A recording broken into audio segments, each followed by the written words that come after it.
Magandang tanghali po. Oras na para sa maiinit na balita. Malakas na ulan, nagpabaha at nagpaguho ng lupa sa Catanduanes. Uunanin ba ang pagdiriwang ng araw ng Pasko? Alamin. Mga pasaherong uuwi sa pamilya pa probinsya, dagsa na sa ilang sakayan ngayong bisperas ng Pasko. May mga bakasyonista rin. Ang latest na sitwasyon tutukan live. Last-minute shoppers ng pamasko at pang Noche Buena, dagsa na rin sa mga pamilihan. Sa gitna ng mga paghahanda, presyo ng sili nagmahal. Magkano kaya? Hulikam sa Valenzuela, suntukan ng dalawang grupo na kaabala sa trapiko. Ano kaya ang dahilan? Asia's Limitless star Julian San Jose nagbigay ng mga regalo sa Aita community sa Pampanga.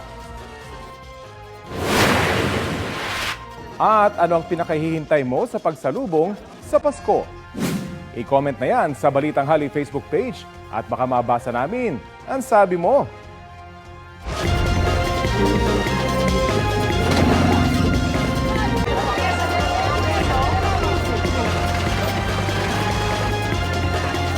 Balitang Hali.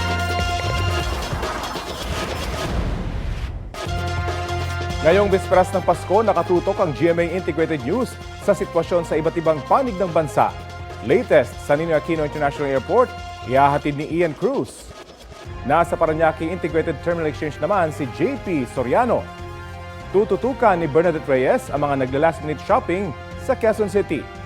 At mula naman sa GMA Regional TV, mag-uulat sa Boracay sa Aklan si Jan Sala, habang nasa Baguio City si Cindy Salvacio. Tinututukan din natin ang iba pang malalaking balita sa loob at labas ng bansa. Ilang oras bago ang Noche Buena, kumustahin natin ang sitwasyon ng mga biyaherong humahabol na makapiling ang kanilang pamilya sa pagsalubong sa Pasko sa kani-kanilang probinsya. Unahin natin ang ilang bus terminal sa ulat on the spot ni Alan Gatus ng Super Radio DZBB.